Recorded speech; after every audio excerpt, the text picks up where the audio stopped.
Que a graça e a paz do Senhor Jesus Cristo esteja abundante em sua vida e em seu coração. Eu sou o professor Márcio Mainardes e mais uma vez estamos juntos para mais uma pré-aula da EBD. Nós estamos estudando neste primeiro trimestre de 2022 a supremacia das Escrituras, a inspirada, inerrante e infalível Palavra de Deus. E nós já estamos chegando na lição de número 4, a estrutura da Bíblia. O nosso textuário nesta lição está em Lucas, capítulo 24, versículo 44, que diz assim: E disse-lhes, são estas as palavras que vos disse, estando ainda convosco, convinha que se cumprisse tudo o que de mim estava escrito na lei de Moisés e nos profetas e nos salmos. A verdade prática da nossa lição diz que a Bíblia se divide em Antigo e Novo Testamentos, totalizando 66 livros divinamente inspirados. Toda ela é nossa única regra de fé e prática. A nossa leitura bíblica em classe está no Evangelho de Lucas, o capítulo 24, os versículos 44 ao 49. A nossa lição bíblica se divide em 3 tópicos. O primeiro, como a Bíblia está organizada. O segundo tópico vai falar a respeito das divisões do Antigo Testamento. E o terceiro tópico, a respeito das divisões do Novo Testamento. Meus queridos irmãos e amigos que nos acompanham, eu quero dizer que eu estou isolado em casa mais uma vez, mas estamos vencendo. Só que eu estou aqui sem os meus equipamentos de gravação. Quem grava vídeo sabe que precisa de um tripé, precisa de um microfone específico. E eu estou improvisando aqui hoje, com um suporte, com um fone de ouvido, para tentar gravar esta pré-aula, porque eu deixei no meu ambiente de trabalho os meus materiais de gravação e não posso sair de casa. Então, estou improvisando aqui, está muito quente, então vocês não reparem se eu tiver que parar um pouquinho aqui para enxugar o suor. Isso faz parte aqui, eu estou improvisando um ambiente aqui para nós estarmos gravando esta pré-aula e vocês terem esta opção de estar estudando conosco, como fazem toda semana. Eu acredito que talvez na próxima pré-aula eu já esteja bem mais organizado e já esteja com os meus materiais, tá certo? Feito estas justificativas, você não é inscrito no nosso canal? Inscreva-se, deixe o seu like, deixe o seu comentário, eu respondo todos os comentários e nos ajude espalhando a palavra de Deus, divulgando os nossos vídeos nas suas redes sociais. Nosso vídeo aqui é o objetivo, uma tentativa de ajudar você a preparar a sua aula e você que é aluno a aprender mais e mais da palavra de Deus. Vamos lá, a estrutura da Bíblia. Primeira coisa, o que significa o termo Bíblia? Na antiga Fenícia, e por falar em Fenícia, estima-se que os fenícios foram os primeiros a registrarem a escrita. Então, na antiga Fenícia, um rolo de papiro era chamado de biblion.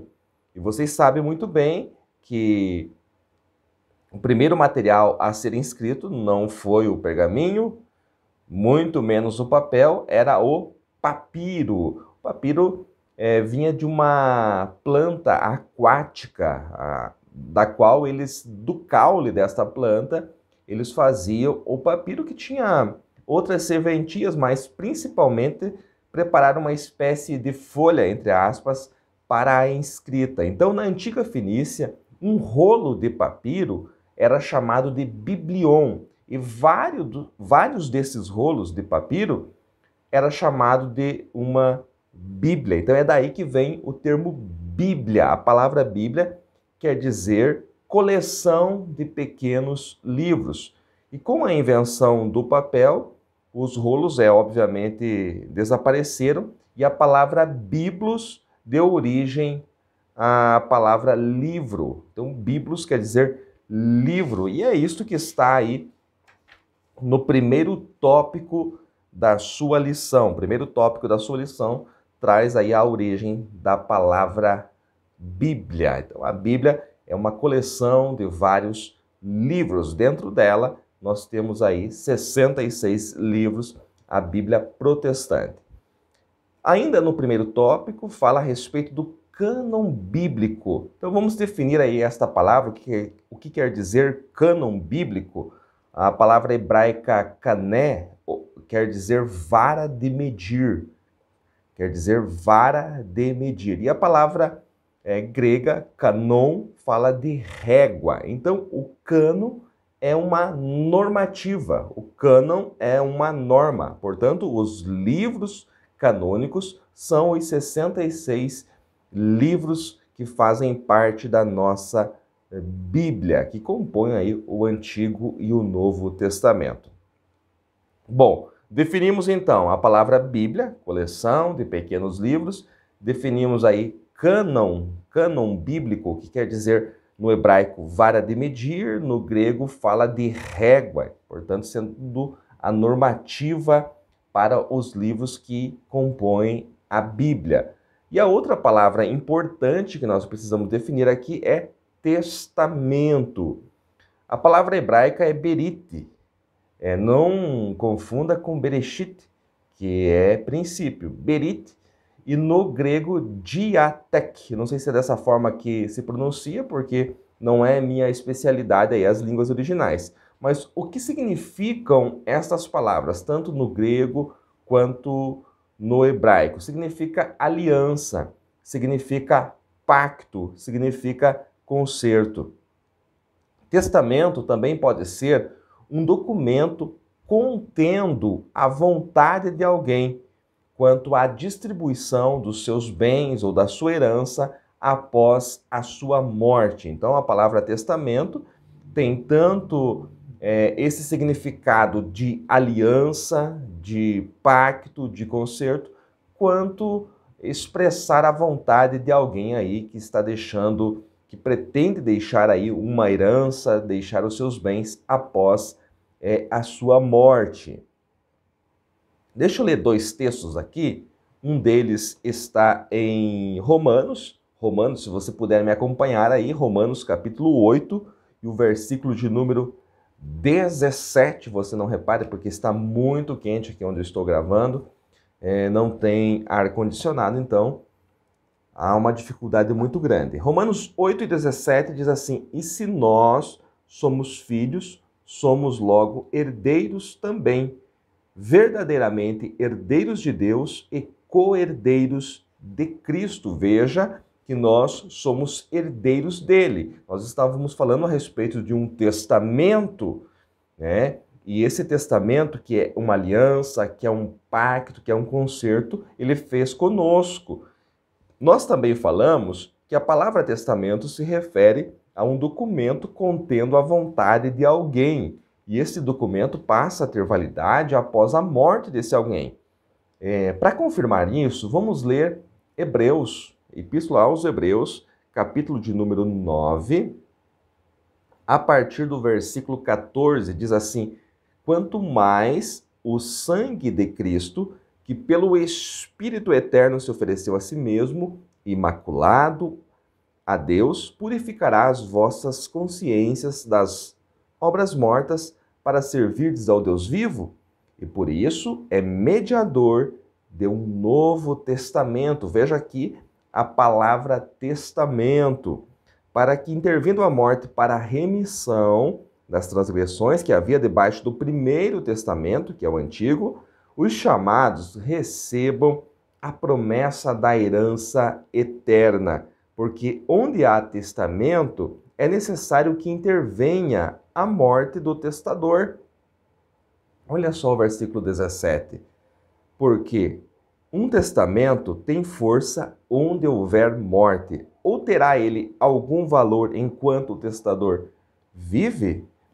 Olha só, a resposta, obviamente, aqui do versículo 17 é não. O testamento não tem valor enquanto vive o testador. Só que veja o caso de Cristo, que ele é o testador. Ele morreu, então esse testamento passa a ter validade. Só que ele está vivo, porque a morte não pôde segurá-lo. Ao terceiro dia, o Espírito de Deus ressuscitou Jesus e ele está vivo. Então, esta pergunta, terá ele algum valor enquanto o testador vive?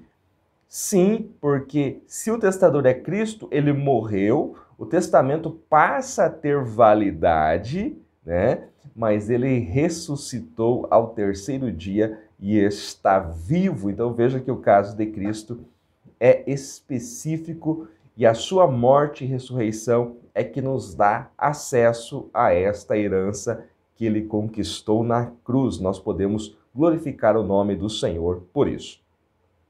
Então vamos lá, Antigo e Novo Testamento, vamos falar aqui a respeito do segundo tópico e do terceiro tópico. O Antigo Testamento é composto de 39 livros. Só um detalhe aqui, que é Antigo Testamento, não fale Velho Testamento, tá? Por quê? Velho dá a ideia de algo que está ultrapassado. Não é Velho Testamento, é Antigo Testamento. Então, o Antigo Testamento é composto de 39 livros. E como está feito esta divisão do Antigo Testamento? Vamos lá. Primeiro, lei, nós temos a lei, o Pentateuco.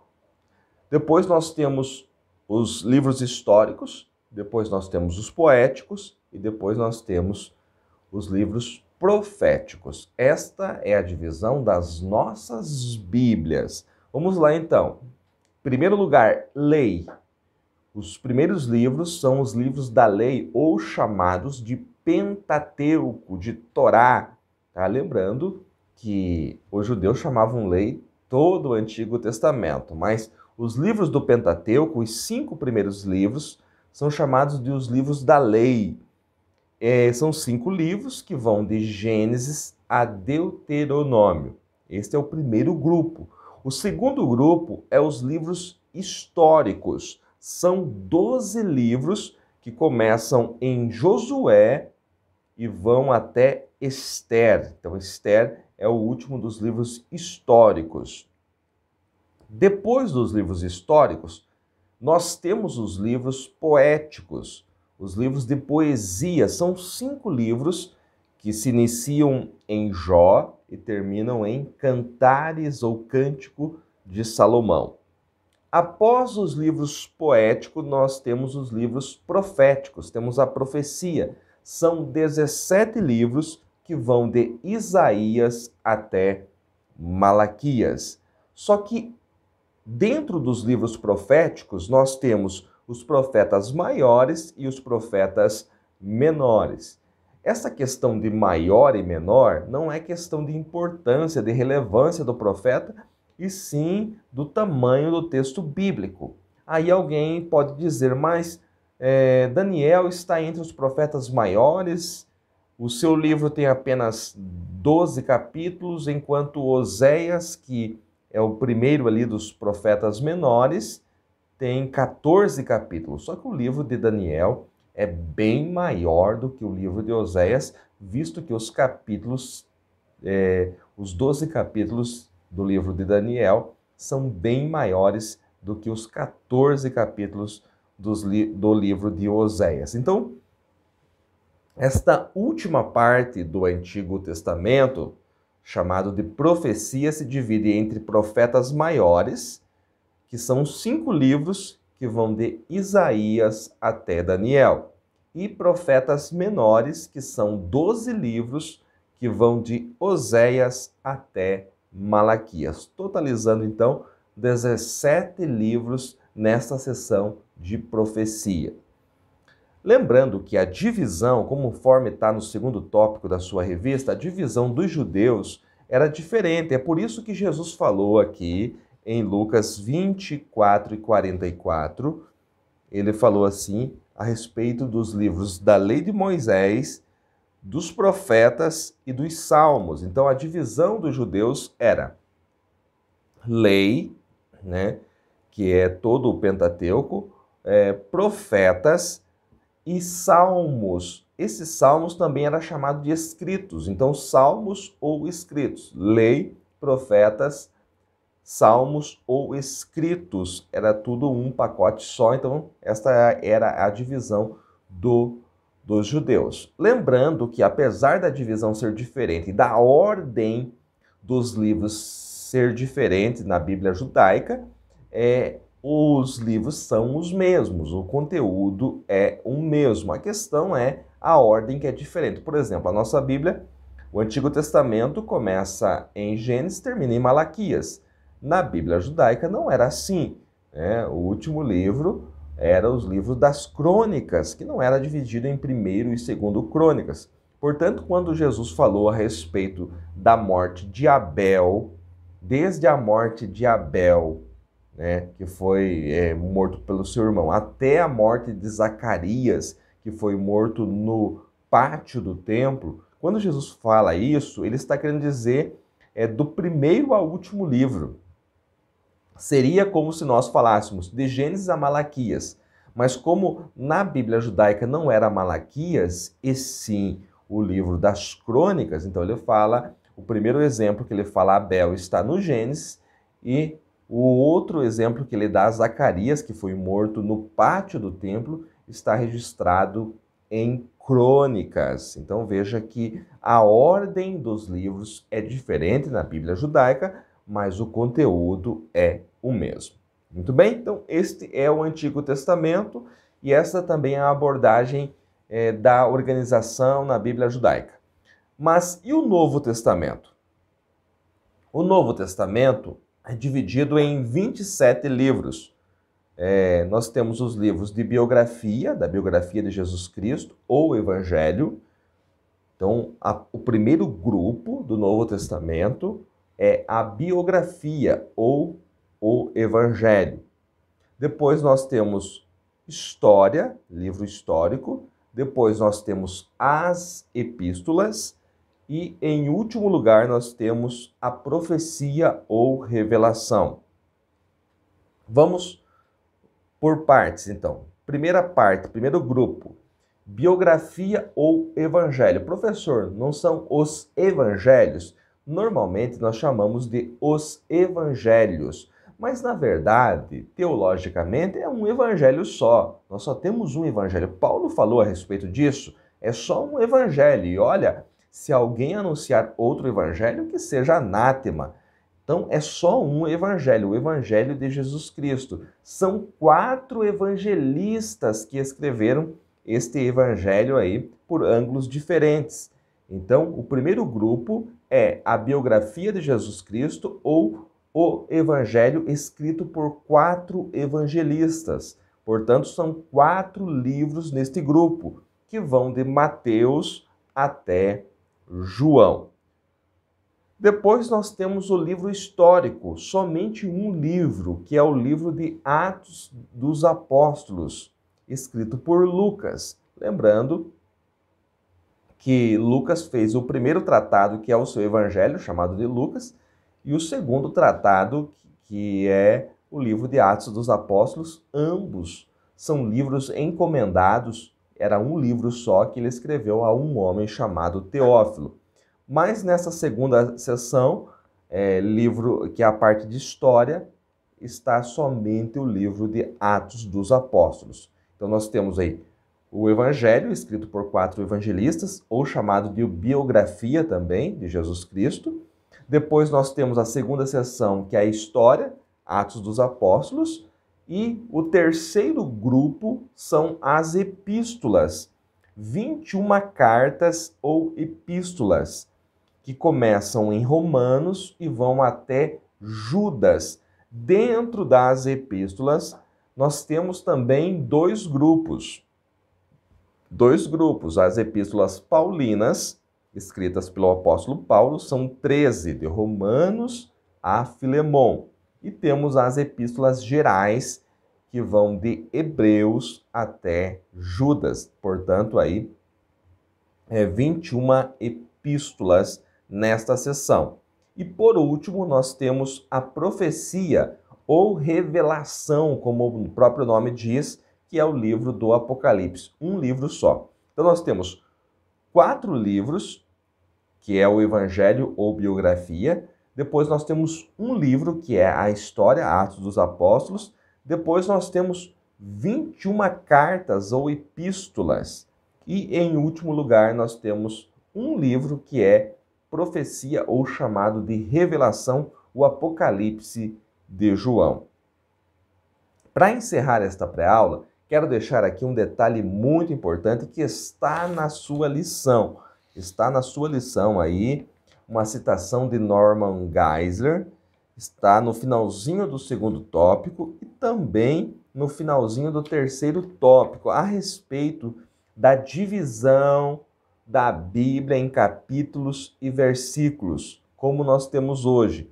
Esta divisão, segundo Norman Geisler, aconteceu entre os anos de 1227, começou ali a divisão em capítulos do Antigo Testamento, depois, quase 200 anos depois, foi dividido em versículos, e em 1555 foi dividido o Novo Testamento em capítulos e versículos. Então, atente para esse detalhe. Se o cânon sagrado se encerrou ali por volta do ano 300, lembrando que Apocalipse demorou a ser aceito no cânon sagrado, 300, um pouquinho antes de 400, somente em 1555 é que houve a completa divisão de capítulos e versículos de toda a Bíblia. Então, mais de 1000 anos depois, 1 milênio depois, e é algo que eu tenho muito trabalho para ensinar para os alunos, e muita gente se confunde com isso, com a divisão do texto sagrado em capítulos e versículos. Pensam que esta divisão que temos em nossas Bíblias é a divisão que o autor fez. De maneira nenhuma. O autor escreveu o texto corrido, epístolas foram escritas o texto corrido, as profecias também. Agora, imagina se nós não tivéssemos hoje esta divisão de capítulos e versículos. São 66 livros, todos eles corridos, imagina só. Então, essa divisão, ela foi pedagógica, mas foi feita mais de 1 milênio, mais de 1000 anos depois que foi encerrado o cânon sagrado. Então, quem dividiu a Bíblia em capítulos e versículos não foram seus autores, de maneira nenhuma, eles nem imaginavam uma coisa dessa. As epígrafes que temos em nossas Bíblias não foram os autores, não é dos tempos bíblicos, é algo recente, muito recente, que cada editora coloca a epígrafe conforme bem entende. Então, não se confunda com a divisão de capítulos e versículos, não se confunda com epígrafes pensando que faz parte do texto bíblico, para que você não seja induzido. Uma boa recomendação que eu posso deixar para você é a Bíblia King James 1611. A BKJ 1611, ela não tem divisão de epígrafes. Tem a divisão em capítulos e versículos, claro, mas o texto é corrido, não tem epígrafe entre um capítulo e outro, né? Para não confundir aí o leitor, tá? Tudo isso são detalhes que é importante nós sabermos nessas aulas de bibliologia. Meus queridos, muito obrigado por entender a nossa situação aqui, está gravando hoje com bastante dificuldade, né, se recuperando do Covid. Eu espero que vocês possam entender a mensagem. Que Deus em Cristo vos abençoe ricamente, mais e mais, em nome de Jesus. Até a próxima.